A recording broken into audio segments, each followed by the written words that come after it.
Hello friend, स्वागत है आपका मेरे इस YouTube channel future SUP technical power. और मैं लकी सर आज आप लोगों को बताने जा रहा हूं कि आरपीएफ का कांस्टेबल और एसआई का फॉर्म आप लोग ऑनलाइन कैसे करेंगे। स्टेप बाय स्टेप मैं सब कुछ नोटिफिकेशन सहित सब कुछ क्लियर कर दूंगा सिर्फ एक वीडियो में, तो लास्ट तक बने रहिएगा। और शुरू करते हैं आज का वीडियो। तो ये है ऑफिशियल वेबसाइट जिसमें दिया हुआ है बिल्कुल क्लियर शब्दों में कि आप लोग इस फॉर्म को 15/4/2024 से लेकर 14/5/2024 के बीच में फिल कर सकते हैं। और यहाँ पर आप 18 से 28 साल एज के बीच में यदि हैं तो आप इस फॉर्म को फिल कर सकते हैं। मतलब सारे पॉइंट यहाँ पर दिए हुए हैं कि यहाँ पर आपको एलिजिबिलिटी क्या क्या चाहिए, उसकी क्लोजिंग डेट क्या क्या है, वो सारी चीजें यहाँ पर आपको मिल जाएंगी। इसके ऑफिशियल वेबसाइट से आप नोटिफिकेशन को डाउनलोड कर लीजिएगा। तो यहाँ पर यदि आपको फॉर्म फिलअप करना है तो फॉर्म फिलअप करने के लिए इसकी ऑफिशियल वेबसाइट को आप लॉग इन कर लीजिएगा। ऑफिशियल वेबसाइट में ही जाकर आप फॉर्म फिलअप कीजिएगा। इसके ऑफिशियल वेबसाइट का लिंक मैं अपने इस वीडियो के डिस्क्रिप्शन में दे दूंगा। तो यहाँ पर आप देख पा रहे हैं कि ये इसकी ऑफिशियल वेबसाइट ओपन हो गई है। और ऑफिशियल वेबसाइट ओपन होने के बाद यहाँ पर बिल्कुल क्लियर शब्दों में यहाँ पर दिया हुआ है एसआई और कांस्टेबल का लिंक ओपन हो चुका है, बिल्कुल क्लियर शब्दों में दिया है। और यदि आप पहले से रजिस्ट्रेशन कर चुके हैं, पहले आप लॉगिन कर चुके हैं, तो आप इसमें लॉगिन कर लीजिएगा यदि आप पहले से रजिस्टर्ड हैं। तो यदि आपने पहले रजिस्टर्ड नहीं किया है तो क्रिएट एन अकाउंट वाली बटन में जाकर आप इसको रजिस्ट्रेशन कर लीजिएगा। यदि आपने पहले से इसका कोई भी, जैसे कि टेक्निकल में या कोई भी आपने फॉर्म फिलअप किया है तो आप पहले से इसमें आईडी बना चुके होंगे, तो आपको सिर्फ लॉगिन करने की जरूरत है। आप ऐसे करके लॉगिन करके आप फॉर्म को फिलअप कर सकते हैं। लेकिन यदि आपने पहले फॉर्म फिलअप नहीं किया तो क्रिएट एन अकाउंट में जाकर आप फॉर्म को फिलअप कर सकते हैं। तो यहाँ पर सबसे पहले आप अपनी नेशनैलिटी ले लीजिएगा। इसके बाद दिया है फर्स्ट नेम, यहाँ पर फर्स्ट नेम नहीं, यहाँ पर सॉरी दिया है फुल नेम। तो यदि आपको अपना फुल नेम देना है हाई स्कूल की मार्कशीट के अकॉर्डिंग और उसको फिर कंफर्म कर देना है। यहाँ पर आप डेट ऑफ बर्थ ले लीजिएगा। जल्दी से डेट ऑफ बर्थ ले लेते हैं, वीडियो ज्यादा बड़ा ना हो जाए, तो मैं थोड़ा सा तेजी से वीडियो बनाता हूँ, इसलिए थोड़ा सा जल्दी समझने की कोशिश कीजिएगा। आप डेट ऑफ बर्थ को कंफर्म कर दीजिएगा। इसके बाद यहाँ से आप जेंडर को ले लेंगे। जेंडर लेने के बाद यहाँ पर दिया है फादर्स नेम, तो फादर्स नेम ले लेंगे और फिर मदर्स नेम ले लेंगे और उसको कंफर्म कर देंगे। यहाँ पर आपका दिया है आधार कार्ड नंबर, तो आधार कार्ड नंबर डालकर आप वेरीफाई कर लीजिएगा। तो आधार में जो मोबाइल नंबर रजिस्टर्ड है उसी मोबाइल नंबर पर ओटीपी जाएगा और ओटीपी आप वेरीफाई कर लीजिएगा। जब आप ओटीपी वेरीफाई कर लेंगे तो आपका वो वेरीफाइड वैलिडेट हो जाएगा। लेकिन यदि आपके पास आधार कार्ड नहीं है, यदि आपके पास आधार कार्ड नहीं है तो आप ये स्टेप फॉलो कीजिएगा। यहाँ से कोई एक आईडी ले लीजिएगा, यहाँ पर आप उसकी डिटेल को फिलअप कर दीजिएगा, उसकी अथॉरिटी किसने उसको बनाया है, उस आईडी को किसने बनाया है और उसकी डेट क्या है, किस तारीख को बनाया गया, वो सारी चीजें यहाँ पर आपको फिलअप करनी पड़ेंगी।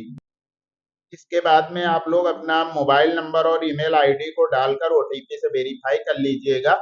यहाँ पर वेरीफाई करना बहुत ही जरूरी है। और उसके बाद क्रिएट योर पासवर्ड, आप अपना एक पासवर्ड बना लीजिएगा। तो पासवर्ड बनाने का तरीका ये है कि आप अपर लेटर, कैपिटल लेटर मतलब और स्मॉल लेटर प्लस एक न्यूमेरिक और स्पेशल कोई भी लेटर आप यूज कर सकते हैं। इस तरीके से मैंने एग्जांपल देकर आपको बताया, इस तरीके से आप पासवर्ड को बना सकते हैं। उसके बाद यहाँ कैप्चा डाल लेंगे और यहाँ पर से आप अकाउंट को क्रिएट कर लेंगे। लेकिन मेरा अकाउंट पहले से बना हुआ है इसलिए मैं लॉगिन कर लेता हूँ। यहाँ पर एक मतलब लॉगिन पर जाकर मैंने एक अकाउंट पहले से क्रिएट कर लिया तो मैं उसको लॉगिन कर लेता हूँ। तो यहाँ पर लॉगिन करने के बाद कुछ ऐसा इंटरफेस आपको दिखाई देगा।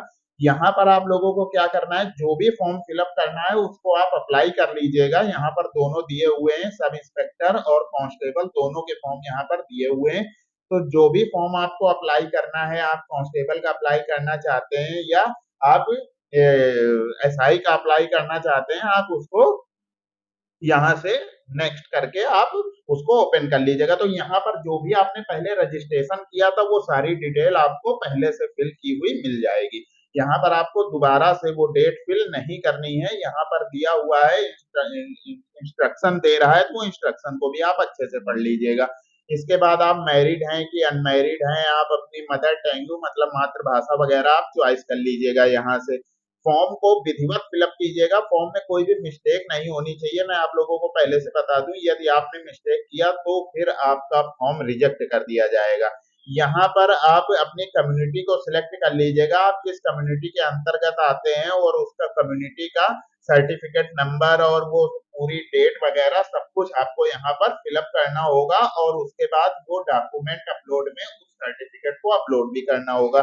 तो सर्टिफिकेट अपलोड करने के लिए कई फॉर्मेट दिए हुए हैं, यहाँ पर कई फॉर्मेट इन्होंने अपने अपलोड कर दिए। यहाँ पर जाकर आप ऐसे फॉर्मेट को ऑफिशियल वेबसाइट पे जाकर फॉर्मेट को देख सकते हैं। तो कौन सा फॉर्मेट आपको लेना है, आपको कास्ट सर्टिफिकेट का ये फॉर्मेट लेना है। तो इस फॉर्मेट में आपको कास्ट सर्टिफिकेट बनवाना है और उस कास्ट सर्टिफिकेट को वहां पर अपलोड करना है। यहाँ पर और भी बहुत सारे सर्टिफिकेट के फॉर्मेट आपको मिल जाएंगे, तो आप यहाँ से उस फॉर्मेट को ले सकते हैं। उसी फॉर्मेट में आप अपना डॉक्यूमेंट्स बनवाएंगे और उस सर्टिफिकेट को यहाँ पर अपलोड कर देंगे।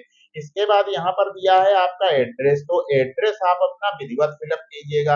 एड्रेस आपका आपके एक आधार कार्ड के अकॉर्डिंग ही होना चाहिए, एड्रेस आपका गलत नहीं होना चाहिए, आधार से मैच करता हुआ होना चाहिए, क्योंकि आप एग्जाम देने जाएंगे तो आपको वही एड्रेस आपके पास होना चाहिए। उसी एड्रेस का एक एड्रेस वेरिफिकेशन वो करेंगे, तो वहां पर आपके पास एक आईडी होनी चाहिए। इसके बाद इसको नेक्स्ट कर लेंगे। नेक्स्ट करने के बाद यदि आप सर्विसमैन है तो आप उसके अकॉर्डिंग यस करके आप अपनी डिस्चार्ज नंबर और जो भी रिटायरमेंट डेट वगैरह है वो आप अपने अकॉर्डिंग रैंक वगैरह सब कुछ अपने अकॉर्डिंग आप फिलअप कर लीजिएगा। यहाँ पर आपका दिया हुआ है, यहाँ पर आप देख पा रहे हैं कि यदि आप फिजिकल हैंडीकैप है तो फिजिकल हैंडीकैप के अकॉर्डिंग आप इसको फिलअप कर लीजिएगा। यहाँ पर थोड़ा सा विधिवत पढ़िएगा। यहाँ पर इकोनॉमिकल वीक सेक्टर के अंतर्गत यदि आप आते हैं, ईबीसी के अंतर्गत यदि आप आते हैं तो आपको इसे यस करना होगा। इकोनॉमिकल वीक सेक्टर में आते हैं तो आपका जो भी सर्टिफिकेट बना होगा वो सर्टिफिकेट के अकॉर्डिंग यहाँ पर वो डिटेल को आपको फिल करना होगा। आप फॉर्म को पूरा कायदे से फिल करेंगे, कोई भी फॉर्म में मिस्टेक नहीं करेंगे। मैं आप लोगों को बता दूं कि आप वीडियो में लास्ट तक बने रहिएगा। मैं सारे फॉर्म फिलअप करने का तरीका बताता हूं, लेकिन मैं अपने सारे वीडियो पब्लिक नहीं करता हूं। कुछ वीडियो में प्राइवेसी लगाकर पोस्ट करता हूं, तो मेरे वो वीडियो वही लोग देख सकते हैं जिसने मेरा चैनल सब्सक्राइब किया हो। तो यहाँ पर बैंक डिटेल भी आपको देनी पड़ेगी, और वो बैंक डिटेल इसलिए देनी पड़ेगी कि आपका जो पैसा है वो बाद में आपके खाते में रिफंड कर दिया जाएगा। तो वो डिटेल आपको देनी पड़ेगी, आपका बैंक अकाउंट नाम, बैंक में आपका नाम क्या है, आपका एफएससी कोड, आपका अकाउंट नंबर और वो ब्रांच क्या लगती है, वो सारी चीजें आपको अकाउंट नंबर के अकाउंट डिटेल वगैरह सब कुछ आपको बैंक अकाउंट डिटेल में ही आपको देनी पड़ेगी। तो यहाँ पर आप बिल्कुल कायदे से फॉर्म फिलअप कीजिएगा, क्योंकि बाद में जब एग्जाम के बाद में आपका पैसा आपके खाते में आएगा, यदि आपकी डिटेल गलत थी तो आपका पैसा आपके खाते में नहीं आएगा। इसके बाद इसको नेक्स्ट कर लीजिएगा। नेक्स्ट करने के बाद में यहाँ पर इंटरमीडिएट की डिटेल देखो मांग रहा है, यहाँ पर आप वो डिटेल को फिल कर लीजिएगा। मैंने पहले से ही फिल करके रखा है, आप अपने अकॉर्डिंग अच्छे से पढ़कर इसको फिल कीजिएगा। इसमें कोई भी मिस्टेक नहीं होनी चाहिए, क्योंकि ये डॉक्यूमेंट वेरिफिकेशन के टाइम में आपको परेशानी क्रिएट कर सकता है। तो यहाँ पर इसको फिल करके आप ऐड कर लीजिएगा, अपडेट कर लीजिएगा। यदि गलत है तो उसके बाद नेक्स्ट कर देंगे। नेक्स्ट करने के बाद यहाँ पर आपको दिखाई दे रहा है कि यहाँ पर एक फोटो और सिग्नेचर को अपलोड करने के लिए बोल रहा है, और यहाँ पर फोटो के कई फॉर्मेट दे रहा है कि ऐसी फोटो अपलोड नहीं होनी चाहिए। आप लोग ध्यान से पढ़िएगा, ऊपर देखिए इसमें लिखा हुआ है कि ये जो भी फोटो हैं ऐसी फोटो अपलोड नहीं होनी चाहिए। ये इन्होंने ऊपर लिख करके पहले से दिया है, इसको लोग ये समझ लेते हैं कि ऐसी ही फोटो अपलोड करनी है और वो इसी प्रकार की फोटो अपलोड कर देते हैं। फोटो में फेस एकदम क्लियर होना चाहिए, सिग्नेचर एकदम क्लियर होने चाहिए, कोई भी ब्लर नहीं होना चाहिए, और साइज उसमें दिया होता है तो वो साइज के ही अकॉर्डिंग आप फोटो और सिग्नेचर के साइज को सेट कर लेंगे। और उसके बाद में यहाँ पर नेक्स्ट वाली पहले आप सेव कर देंगे, उसके बाद नेक्स्ट वाली बटन में क्लिक कर देंगे। जैसे आप क्लिक करेंगे यहाँ पर प्लेस पूछेगा, तो आपका जो भी प्लेस हो आप उस प्लेस को यहाँ पर टाइप कर दीजिएगा। उसके बाद यहाँ पर प्लेस को टाइप करने के बाद में नीचे एक बटन दिखाई दे रही है रजिस्टर, उस पर आप क्लिक कर दीजिएगा। तो यहाँ पर आपको एक प्रीव्यू दिखा देगा। प्रीव्यू में आप अच्छे से पढ़ लीजिएगा कि कहीं ऐसा तो नहीं कि फॉर्म फिलअप करते समय आपसे कोई मिस्टेक हो गई हो। तो फिलअप करने के बाद में आप जो भी उसको एडिट करना चाहें तो एडिट कर सकते हैं, नहीं तो आप यहाँ पर सबमिट वाली बटन से उस फॉर्म को सबमिट कर सकते हैं। सबमिट करने के बाद आपको एक प्रोसेस आएगा पेमेंट के लिए, तो आपको पेमेंट किस तरीके से करना है वो भी देख लीजिए। आप लोग यहाँ पर पे नाउ वाली बटन पर क्लिक करेंगे तो यहाँ पर आपको बहुत सारे फॉर्मेट मिल जाते हैं। आपको डेबिट कार्ड, क्रेडिट कार्ड से पेमेंट करना हो तो आप डेबिट कार्ड, क्रेडिट कार्ड के से भी पेमेंट कर सकते हैं। आपको नेट बैंकिंग के थ्रू पेमेंट करना हो, नेट बैंकिंग से पेमेंट कर सकते हैं। आप जैसे भी पेमेंट करना चाहें आप पेमेंट कर सकते हैं, यूपीआई के थ्रू भी पेमेंट कर सकते हैं। और यदि आप क्यूआर कोड के थ्रू पेमेंट करना चाहते हैं तो आप क्यूआर कोड के थ्रू भी पेमेंट कर सकते हैं। तो ये आपके ऊपर है, आप कैसे पेमेंट करना चाहते हैं। उसके बाद पेमेंट करने के बाद आपका फॉर्म सबमिट सक्सेसफुली हो जाएगा। आपका फॉर्म सबमिट हो चुका है। तो इस तरीके से आपने देखा कि हम लोगों ने नॉर्मली कितने आसानी से फॉर्म को फिलअप कर लिया। ऐसे ही मैं आसानी से सारे फॉर्म को फिलअप करने का तरीका बताता हूं। तो यदि आप मेरे यूट्यूब चैनल पर नए हैं तो चैनल को सब्सक्राइब कर लीजिए। तो मिलते हैं एक नए वीडियो में एक नई जानकारी के साथ। तब तक के लिए best of luck, good bye, धन्यवाद, जय हिंद।